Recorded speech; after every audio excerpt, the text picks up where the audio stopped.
پتہ ہے یہ شخص کہتا تھا کہ ٹھیک 1 سال کے بعد لوگ میری عبادت کریں گے، لیکن ٹھیک 1 سال کے بعد کسی شخص نے اس کی گردن میں گولی مار کر اس کی جان لے لی، اور اس شخص نے اسٹیج پر سگریٹ کا دھواں پھونکتے ہوئے یہ کہا کہ یہ دھواں نعوذ باللہ اللہ کے لیے ہے، اور اس شخص کی جان لنگز کینسر سے 32 سال کی عمر میں ہو گئی۔ اور یہ شخص کہتا تھا کہ اللہ کا کوئی وجود ہی نہیں ہے،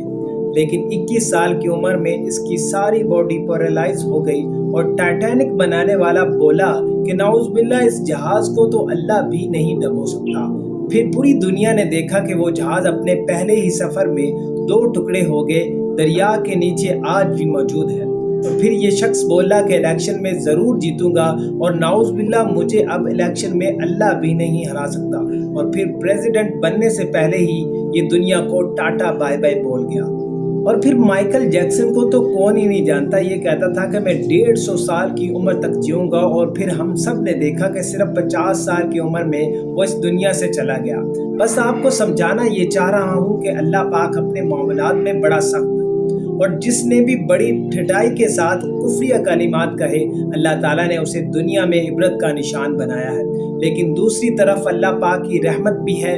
ابھی کل ہی کی بات ہے کہ راولپنڈی میں ایک شخص کی موت ہوتی ہے، اور اسے دفنانے کے لیے لوگ قبرستان جاتے ہیں، اور وہاں پر کیا دیکھتے ہیں کہ صرف ایک قبر پر پورے قبرستان کو چھوڑ کر صرف ایک قبر کے اوپر اللہ تعالیٰ کی رحمت ہو رہی ہے، وہاں بارش ہو رہی ہے، اور یہ سین لوگوں نے اپنے کیمروں میں ریکارڈ بھی کیا، جسے آپ سکرین پر دیکھ سکتے ہیں۔ اس لیے کوشش کریں کہ کبھی بھی بڑا بول نہ بولیں، ہمیشہ عاجزی سے رہیں، ہمیشہ اپنے لہجے میں مٹھاس رکھیں، کبھی بھی غرور اور تکبر سے نہ چلیں، اپنے دل میں کسی کے لیے بھی کینہ نفرت مت رکھیں، ورنہ اس کا انجام اللہ تعالیٰ آپ کو دنیا میں ہی دیتا ہے، اور آخرت کی کہانی تو پھر بعد کی بات ہے، کیونکہ ہمارے نبی کریم صلی اللہ علیہ وسلم نے ارشاد فرمایا کہ وہ شخص سب سے عظیم ہے، اس کی نیکی سب سے بڑی ہے جس کے دل میں کسی اور کے لیے نفرت نہ ہو، کینہ نہ ہو، حسد نہ ہو، جس سے بات کرے تو لہجے میں مٹھاس، خوش اخلاقی سے بات کرے۔ لیکن المیہ یہ ہے کہ ہمارے دلوں میں